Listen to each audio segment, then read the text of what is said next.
કલ્પવૃક્ષ કિચનમાં આજે આપણે કોથમીર વડી બનાવી રહ્યા છીએ. આ કોઈ નવી વસ્તુ નથી, વર્ષોથી પરંપરાગત આપણા રસોડાની અંદર બનતી આવેલી વસ્તુ છે. કદાચ ગુજરાતીઓના રસોડાની અંદર આને શું કહેવાતું હશે મને ખબર નથી, પણ રેસીપી જોયા બાદ તમે એમ કહેશો કે આ તો કોથમીરના ભજીયા થયા. મને પર્સનલી બહુ જ ગમે છે, તમને પણ ગમશે એવી મને આશા છે. કલ્પવૃક્ષ પરિવારને ભાવથી જય સ્વામિનારાયણ, જય શ્રી કૃષ્ણ, જય સિયારામ, હર હર મહાદેવ, રાધે રાધે.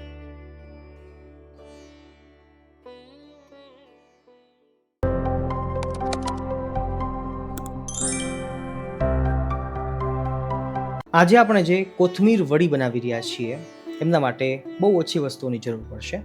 આપણે પુષ્કળ પ્રમાણમાં ધાણા લીધા છે. લીલા ધાણા અત્યારે ચોમાસામાં સારા મળી રહેતા હોય છે, તો ઘણા બધા ધાણા લઈશું. સ્વાદ અનુસાર, તીખાશ અનુસાર મરચીનો ઉપયોગ કરવાના છીએ. આ છે કસૂરી મેથી, એ પણ ઓપ્શનલ છે, પણ જો હોય તો થોડીક નાખી શકાય. એનો ટેસ્ટ જે સોંધો સોંધો હોય છે બેસ્ટ લાગતો હોય છે. એ ઉપરાંત જોઈએ તો કાળા મરી, થોડાક મેં લવિંગ લીધા છે. આદુ અને વરિયાળી છે એ પણ અગત્યની ભૂમિકા ભજવશે. સ્વાદ અનુસાર લીંબુ નાખવાના છીએ. લીંબુ છે એ ફક્ત ને ફક્ત સોડા ફોડવાનું જ કામ આપવાનું છે. બાકી ખટમીઠા જે આ ખટમીઠી કોથમીર વડી હશે તો પણ સારી લાગશે, તો આપણે એને નાખી શકીએ છીએ. અને સૌથી મહત્વની વસ્તુ છે ચણાનો બેસન. ગુજરાતી હોય અને ચોમાસું હોય તો બેસન વગર તો, ચણાના લોટ વગર તો રહી જ ના શકે.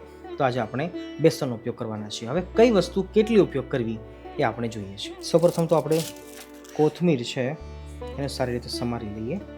કોથમીરને બારીકાઈથી જોવીને ધોવી જરૂરી છે, નહીંતર એની અંદર વધારે ધૂળ ઇત્યાદિ પણ હોય છે, ગારો પણ હોય છે, પણ જીવડા પણ હોય છે, પાંદડા ખરાબ પણ હોય છે.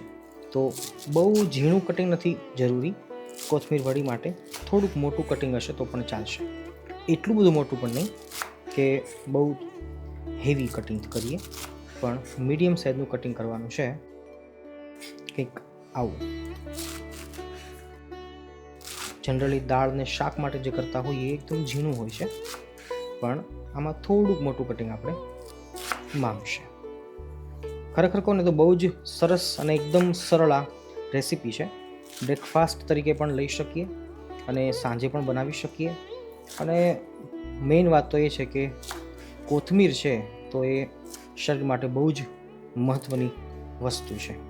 તો ચોક્કસથી તમારે બધાએ પણ બનાવવી જોઈએ. તમે જો ક્યારેય પણ આ પહેલાં બનાવી હોય તો કોમેન્ટમાં ચોક્કસથી લખજો. સેકન્ડ સ્ટેપમાં આદુ, કાળા મરી, 2-4 મેં લવિંગ નાખ્યા છે અને સાથે વરિયાળી, તમામ વસ્તુઓને નાખી અને હવે આપણે આને પીસી લઈએ છીએ એકદમ ફાઇન. હવે સૌથી મહત્વના સ્ટેપ ઉપર આપણે પહોંચ્યા છીએ. કોથમીર વડી માટે આપણે 2 વાટકા જો કોથમીર લઈએ છીએ, આ 2 વાટકા કોથમીર છે તો એની સામે હું 1 વાટકો ભરીને, આ વાટકાનું જ માપ આપણે જોયું છે, તો 1 વાટકો ભરીને ચણાનો બેસન લીધો છે. અને સાથે સાથે 3 ચમચી આસપાસ હું કોર્ન સ્ટાર્ચ નાખી રહ્યો છું. આ જગ્યા ઉપર તમે ચોખાનો લોટ એ પણ લઈ શકો છો, અથવા તો થોડુંક ચણાનું બેસન વધારી પણ શકો છો, તો પણ બેસ્ટ થશે. હવે સ્વાદ અનુસાર નમક નાખીએ છીએ.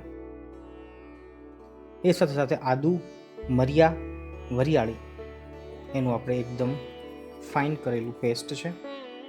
અને એ ઉપરાંત કસૂરી મેથી છે. મેં કહ્યું હતું ને કે કસૂરી મેથીનો સ્વાદ છે બહુ જ બેસ્ટ આવતો હોય છે.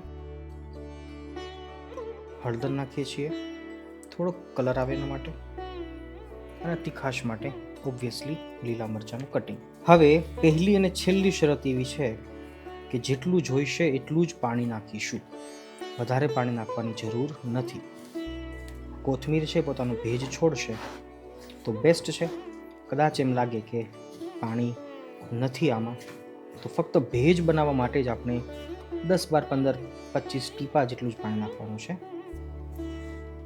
તો પહેલાં સારી રીતે આને મસળી લઈએ, પછી આપણે પાણી નાખીશું.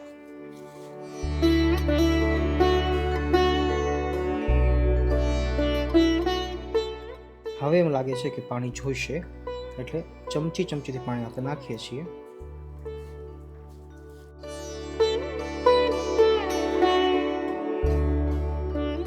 મારે 1 થી 1.5 વાટકી જેટલી જરૂર પડી છે પાણીની. તમે તમારી જરૂરત પ્રમાણે જોઈ શકો છો. અને હવે આપણે આની અંદર થોડોક સોડા નાખીશું. થોડોક સોડા નાખવાનો છે, બહુ ઝાઝો નહીં. અને હવે સોડાને ફોડવા માટે લીંબુ પાણી, ખટમીઠા જો ભાવે તો આપણે વધારે લીંબુ નાખી શકીએ છીએ. મેં હાલ 1 લીંબુ નાખ્યું છે.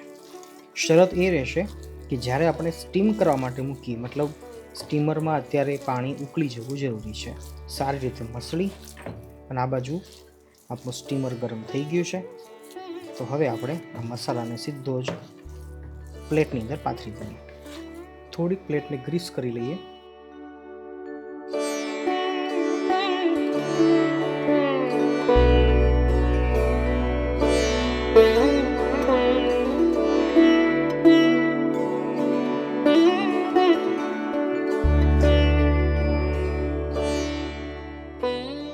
દસ થી 12 મિનિટનો ટાઈમ આપીએ એટલે આપણી કોથમીર વડી છે પાકી જશે. આવો આપણે મહત્વની વાત સમજીએ. કલ્પવૃક્ષ કિચનમાં આજે આપણે કોથમીર વડી બનાવી રહ્યા છીએ.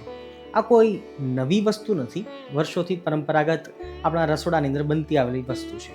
કદાચ ગુજરાતીઓના રસોડાની અંદર આને શું કહેવાતું હશે મને ખબર નથી, પણ રેસીપી જોયા બાદ તમે એમ કહેશો કે આ તો કોથમીરના ભજીયા થયા. પણ ભજીયા છે અને આપણે ડીપ ફ્રાય કરતા હોઈએ છીએ, પણ કોથમીર વડી જે આપણે અત્યારે બનાવી રહ્યા છીએ એની બનવાની પ્રોસેસ હેલ્ધી છે, કારણ કે આપણે પહેલાં એમને સ્ટીમ કરીએ છીએ.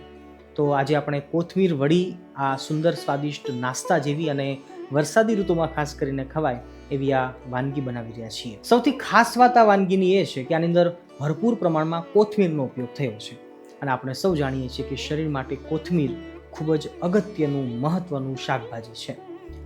આ ગ્રીન ભાજી એક એવી જાદુઈ ભાજી છે, જો વધારે ખાવામાં આવશે તો શરીરને ક્યારેય પણ નુકસાન નહીં થાય, એની કોઈ પણ આડઅસર નહીં થાય. ફક્ત અને ફક્ત એ ફાયદા જ આપે છે. આના અગણિત ફાયદાઓ છે, પણ ફરીવાર પાછા આપણે ક્યારેક વિસ્તારથી એનો ફૂલ વિડીયો બનાવીશું, એની અંદર આપણે એની ચર્ચા કરીશું અને આયુર્વેદ શાસ્ત્ર અનુસાર કોથમીરનો આપણા શરીર માટે શું એક અસરકારક એમનું ઉપાય રહ્યો છે આપણે જોઈશું. પણ આજના દિવસે આપણે આ ભરપૂર કોથમીરનો ઉપયોગ કરી, બીજા બહુ ઓછા મસાલાનો ઉપયોગ કરી અને આપણે આ સુંદર કોથમીર વડી બનાવી રહ્યા છીએ. હું વિનંતી કરીશ તમને બધાને કે તમે પણ ચોક્કસથી ઘરે આ રેસીપીને ટ્રાય કરજો. સાંજે ખાઈ શકાય એવી આ વસ્તુ છે, અથવા તો બ્રેકફાસ્ટ તરીકે 5 કે 6 વાગે 4 વાગે ખાતા હોઈએ તો પણ આ વસ્તુ ચાલે છે. એ ઉપરાંત ગમે ત્યારે આપણે હેલ્ધી નાસ્તા તરીકે આને ઉપયોગમાં લઈ શકીએ એટલી બેસ્ટ આ વસ્તુ છે. મને પર્સનલી બહુ જ ગમે છે, તમને પણ ગમશે એવી મને આશા છે. કલ્પવૃક્ષ પરિવારને ભાવથી જય સ્વામિનારાયણ, જય શ્રી કૃષ્ણ, જય સિયારામ, હર હર મહાદેવ, રાધે રાધે. ઘનશ્યામ મહારાજની જય. 10 મિનિટ પછી આપણે જોઈએ છીએ તો આપણી કોથમીર વડી પાકી ગઈ છે. હવે આને બહાર કાઢી લઈએ અને ઠંડી થવા દઈએ.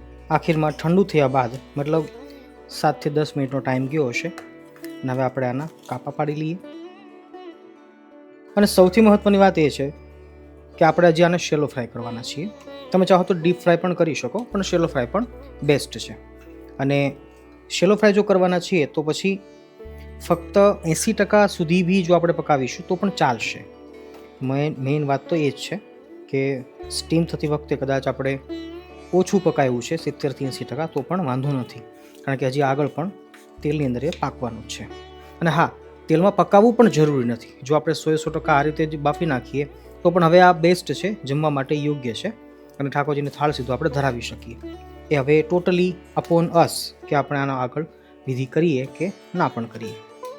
લુક એટ ધીસ, કંઈક આ રીતની આપણી ડિઝાઇન પડી છે. જુઓ કેટલા બેસ્ટ. વન ટાઈપ ઓફ ભજીયા જ છે આ. એક પેનની અંદર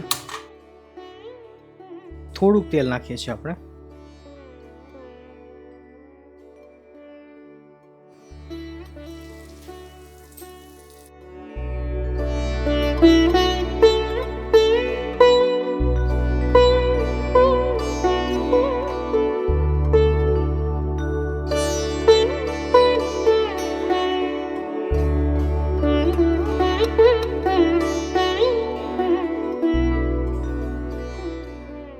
બે થી 3 મિનિટ સુધી આપણે એને પકાવીએ અને પછી એને પલટાવી લઈએ.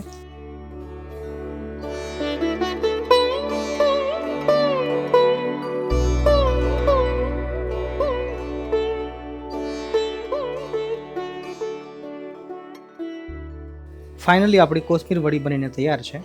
બંને બાજુથી આપણે એને સુલટાવી પલટાવી અને જેટલી ડિઝાઇન આપણે રાખવી હોય એ પ્રમાણે રાખી અને હવે આપણે એને ઉતારી લઈએ. ઠાકોરજીને થાળ ધરાવી દઈએ. આની સાથે સોસ હોય, ટોમેટો કેચઅપ હોય અથવા કોઈ પણ ચટણી હોય તો પણ ચાલે છે. છેલ્લી આપણી શરત પ્રમાણે જે પણ ઘરમાં બનાવવું એ ભગવાનને થાળમાં ધરાવજો. ઘરના મંદિરમાં બેઠેલા ભગવાન પણ આપણો ભાવ પૂરો કરે છે એ વિનંતી સાથે ફરીવાર મળીએ છીએ નવી રેસીપી સાથે. ત્યાં સુધી સૌ ભક્તોને જય સ્વામિનારાયણ, જય શ્રી કૃષ્ણ, જય સિયારામ, હર હર મહાદેવ, રાધે રાધે.